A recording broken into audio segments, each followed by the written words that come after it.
नमस्कार दोस्तों, आपका हमारे चैनल पर बहुत बहुत स्वागत है। आज की इस वीडियो में हम डिस्कस करेंगे गवर्नर जनरल ऑफ इंडिया यानी भारत के गवर्नर जनरल का जो कार्यकाल है 1833 से 1858 है। और यहाँ पे जो 1833 देख रहे हैं और यहाँ पर विलियम बेंटिंक का कार्यकाल 1828 देख रहे हैं। इसमें डिफरेंस ये है कि जो चार्टर एक्ट 1833 आया था वो इंट्रोड्यूस तो 33 में हुआ था, लेकिन उसने जो कार्य करना प्रारंभ कर दिया था 28 से ही कर दिया था। यानी इसी के बेसिस पे लॉर्ड विलियम बेंटिंक भारत के गवर्नर जनरल बनकर आए थे। तो इसका मेन लॉजिक यह है।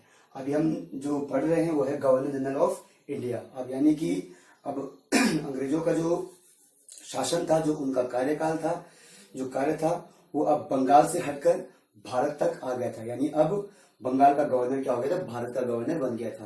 तो वो 1833 का चार्टर अधिनियम के अंतर्गत आया था। हम विलियम बेंटिंक को पढ़ेंगे। विलियम बेंटिंक का कार्यकाल 1828 से 35 है और विलियम बेंटिंक भारत के सबसे अच्छे गवर्नर जनरलों में से एक है, क्योंकि उसके जो कार्य है, उसने जो रिफॉर्म्स भारत में किए हैं वो अपने आप में बहुत ही महत्वपूर्ण है। अब इसमें हम पहला पॉइंट देखेंगे कि पहला क्या कार्य किया। सती प्रथा का अंत यानी एबॉलिशन ऑफ सती सिस्टम। 1829 में इन्होंने सती प्रथा का अंत किया। सती प्रथा एक ही बहुत ही क्रूर और एक बहुत ही ऐसी कुप्रथा थी जो बहुत लंबे टाइम से समाज में चलती आ रही थी। इस सती प्रथा को समाप्त करने के लिए मुगल शासकों ने भी बहुत कार्य किए, जिनमें अकबर थे, फर्रुख शेर थे, औरंगजेब थे, या आपके मोहम्मद शाह ने अंतिम रूप से इसको खत्म किया था, लेकिन फिर भी ये ट्रेंड में बनी रही।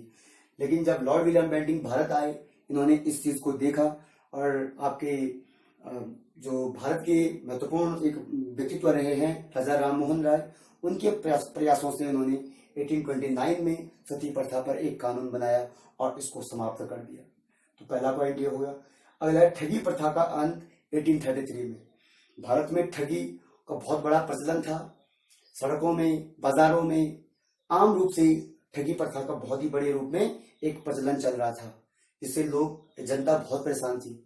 1833 में लॉर्ड विलियम बेंटिंक ने इसको भी क्या कर दिया, समाप्त कर दिया, जो कि उनके महत्वपूर्ण कार्यों में से भी एक था। नेक्स्ट, नरबली प्रथा का अंत।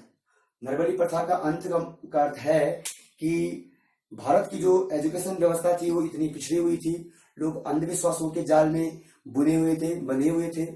इसमें क्या होता था कि अपने देवता को या अपने जो उनके जिनको पूजा करते थे उसको संतुष्ट करने के लिए वो जो नर की बलि देते थे, जिसमें कई बच्चों को मार दिया जाता था। तो ये इस प्रकार की कुप्रथा समाज में प्रचलित थी। लॉर्ड विलियम बेंटिंक जब भारत के गवर्नर जनरल बन के आए तो उन्होंने कहा कि ये भारत में जो ये चीज हो रही है ये गलत है। तो इसलिए इन्होंने क्या किया, नरबली प्रथा का भी 1833 में क्या कर दिया, अंत कर दिया। अगला है 1833 का चार्टर अधिनियम। चार्टर अधिनियम का मतलब होता है कि ईस्ट इंडिया कंपनी ने अपने हर 10 साल के जो उनके अधिनियम थे, जो उनके कानून थे, उनको लाने के लिए ये एक्ट लाते रहे। ये अलग अलग अधिनियमों को क्या करते रहे, इंट्रोड्यूस करते रहे, जिसके कारण यहाँ पर हम देख सकते हैं कि 1833 का चार्टर अधिनियम आया और इस अधिनियम के तहत लॉर्ड विलियम बेंटिंक को भारत का गवर्नर जनरल बनाया गया। और ये यहाँ से भारत का जो गवर्नर जनरल के जो ट्रेंड था वो प्रारंभ हो गया, क्योंकि इस समय तक आते आते भारत जो था वो ईस्ट इंडिया कंपनी के अंतर्गत आ गया था। अगला है शिक्षा आयोग, मैकॉले। भारत में 1835 में जो मैकॉले आयोग गठित किया था वो विलियम बेंटिंक के कार्यों से ही किया गया था। और विलियम बेंटिंक, जहां तक हमें पता है कि ये भारत के बारे में अच्छा सोचने वाले व्यक्ति थे और इन्होंने भारत की शिक्षा व्यवस्था को सुधारने का एक बेड़ा उठाया। इन्होंने कहा जो भारत में ये कुरीतियां हैं, कुपरंपराएं हैं, इसका सबसे जो बड़ा कारण जो है वो है मुख्य रूप से अशिक्षा। तो अशिक्षा को बदलने के लिए इन्होंने यह कार्य प्रारंभ किया। इस प्रकार के कार्यों से हम देख सकते हैं कि जो मैकॉले आयोग है, मैकॉले आयोग पर मैं एक वीडियो लेकर आऊंगा, क्योंकि ये बहुत ही महत्वपूर्ण है। इस पर्टिकुलर एक वीडियो लेकर आऊंगा, क्योंकि बिहाइंड द मतलब जो उसकी सोच थी वो क्या था, भारत के बारे में इसकी सोच क्या थी, तो इस पर मैं एक कंप्लीट एक वीडियो लेकर आऊंगा। अब चार्ल्स मैडकॉफ। 1835 से 36 चार्ल्स मेटकॉफ का कार्यकाल रहा, और चार्ल्स मेटकॉफ एक कुछ समय के लिए, एक साल के लिए यहाँ पर गवर्नर बनकर आए थे। तो इनका सबसे बड़ा कार्य था समाचार पत्रों से प्रतिबंध हटाना, इसलिए इनको क्या कहा गया, प्रेस, भारतीय प्रेस का मुक्तिदाता कहा जाता है। क्योंकि अंग्रेजों ने भारतीयों की जो अभिव्यक्ति की स्वतंत्रता थी, वॉक टू एक्सप्रेस यानी कि फ्रीडम टू एक्सप्रेस थी, उसको भी उन्होंने क्या कर दिया था, खत्म कर दिया। तो इससे उन्होंने क्या किया, समाचार पत्रों से क्या कर दिया, प्रतिबंध हटाया मेटकॉफ ने। अगला है लॉर्ड ऑकलैंड, 1836 से 42 इनका कार्यकाल है। प्रथम आंग्ल अफगान युद्ध 1838 से 42 जो हुआ वो इसी के कार्यकाल में हुआ था, लॉर्ड ऑकलैंड के कार्यकाल में, प्रथम एंग्लो एंड अफगान वॉर। अगला है लॉर्ड एलनबरो, 1842 से 1844। लॉर्ड एलनबरो ने भी बहुत सारे इसके कार्यकाल में भी जो कार्य हुए, पहले तो था सिंध का अंग्रेजी राज्य में विलय 1843 में, और ये जो विलय हुआ था ये चार्ल्स नेपियर के नेतृत्व में हुआ था। सिंध जो है आज पाकिस्तान में है, तत्कालीन समय में भारत का हिस्सा था। तो यहाँ पर अंग्रेजों ने सिखों के साथ एक कूटनीतिक तरीके से क्या किया, जो सिंध था उस सिंध को क्या कर दिया, अपने राज्य में क्या कर दिया, इसका विलय कर दिया। और ये विलय जिसके नेतृत्व में हुआ वो थे चार्ल्स नेपियर। अगला है जो लॉर्ड एलनबरो है, लॉर्ड एलनबरो का जो कार्यकाल है वो कुशल आक्रमणीयता की नीति का कार्यकाल माना जाता है। इस प्रकार से हमने इसमें इन चीजों को देखा। विलियम बेंटिंग ज्यादा महत्वपूर्ण है, चार्ल्स मेटकॉफ ज्यादा महत्वपूर्ण है। अब इसमें हम आएंगे लॉर्ड हार्डिंग 1844 से 48। लॉर्ड हार्डिंग के कार्यकाल में जो पहली घटना हुई थी वो थी first Anglo and Sikh war, यानी प्रथम आंग्ल और सिख युद्ध 1845-46। प्रथम आंग्ल और सिख युद्ध आप देख सकते हैं कि अंग्रेजों ने पंजाब की तरफ जब अपना मूव किया, पंजाब की तरफ आगे बढ़े, क्योंकि पंजाब बहुत देर में इन्होंने अपने इसमें सम्मिलित किया था, अपने राज्य में सम्मिलित किया था, काफी देर में किया था, 49 में किया था।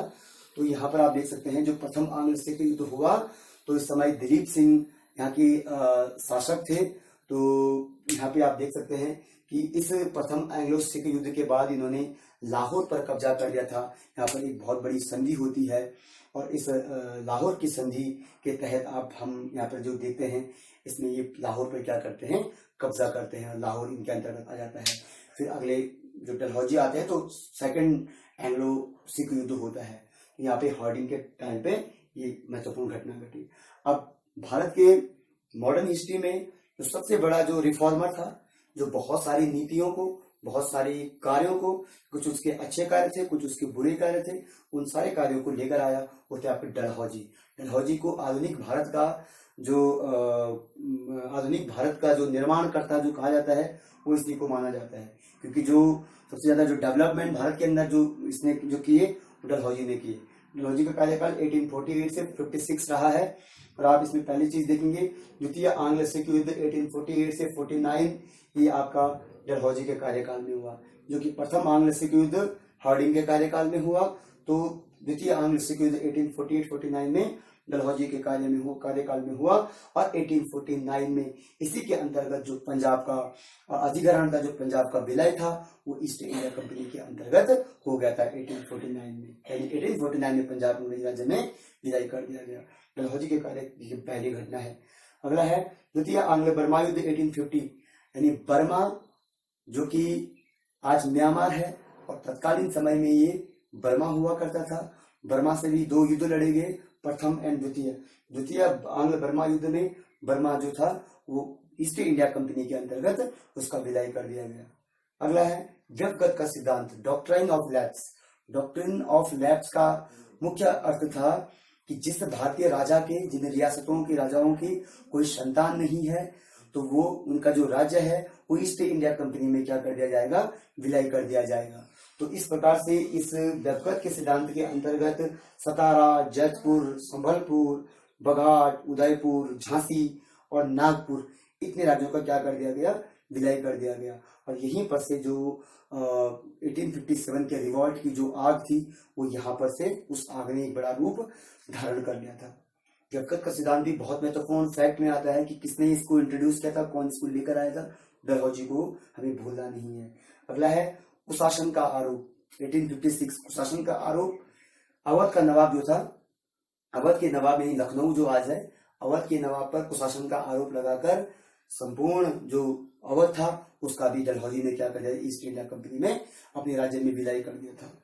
रेलवे लाइन 1853 हम पढ़ते हैं कि जो पहली रेलवे लाइन थी भारत में बॉम्बे से थाने के बीच चली थी, तो ये रेलवे लाने का जो यहाँ पर कार्य किया वो डलहौजी ने किया। हालांकि रेलवे लाने का जो मुख्य कार्य था वो अपने व्यापार को एक्सेसिबल कर रहे थे, उनका ट्रेड भारत में बहुत बड़े लेवल पर स्थापित हो चुका था, तो अब उनको उस सामान को ढोने के लिए गाड़ी चाहिए थी, तो ये थे रेलगाड़ी के रूप में उन्होंने इसका कार्य किया। Charles Wood dispatch education commission 1856 इन्हीं के कार्य में क्या हुआ, कार्यकाल में इंट्रोड्यूस हुआ। भारत का पहला शिक्षा आयोग था 1856 में चार्ल्स वुड डिस्पैच, जो हायर एजुकेशन के लिए अपनी नीतियां लेकर आया, और इसी के अंतर्गत 1857 में बंगाल, बॉम्बे और मद्रास में कलकत्ता, मद्रास और बॉम्बे में 3 यूनिवर्सिटीज स्थापित होती है। अगला है संथाल विद्रोह 1856 में। विद्रोहों का दौर भी रहा है, क्योंकि जो 1857 का जो क्रांति थी उसकी आग यहीं से शुरू हो गई थी बड़े रूप में, जो इस आग ने जो बड़ा रूप लिया वो यहाँ पर से प्रारंभ हुआ। तो संथाल जो विद्रोह हुआ था, जो सिद्धू और कान्हू के नेतृत्व में हुआ था, तो वो यहीं पर से प्रारंभ हुआ 1856 में। प्रथम विद्युत तार की शुरुआत, जो आपके तार सर्विस है, एक स्थान से बैठकर दूसरे स्थान पर जो बात होती थी, यानी कि जो संपर्क जो लाइनें जो स्थापित हुई वो इसी के काल में भारत में स्थापित हुई, यानी विद्युत तार की शुरुआत में इसी के काल में हुई। अगला है जो 1854 में पोस्ट ऑफिस जो एक्ट लेकर आया था, डाक टिकटों का जो प्रचलन किया था वो डलहौजी ने किया था। ये जो डाक सर्विसेज है, पोस्ट ऑफिस सर्विसेज है, वो इसी के काल में भारत में प्रारंभ हुई। बाद में डाक सर्विसेज भारत की सबसे महत्वपूर्ण सर्विसेज में एक है, और आज की डेट में सबसे बड़ा जो डाकघर है वो आपकी भारत में है।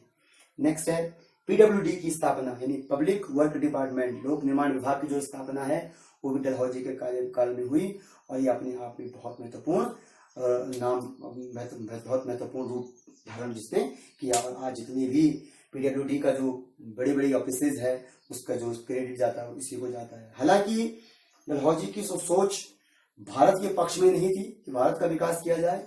ईस्ट इंडिया कंपनी के ट्रेड को, अपने व्यापार को और मजबूती प्रदान करने के लिए उन्होंने ये रिफॉर्म्स किए, यानी जो ये कार्य किए अपने लिए किए गए, लेकिन इनका जो डायरेक्टली बाद में जो फायदा हुआ, जो बेनिफिट मिला, वो भारतीयों को मिला।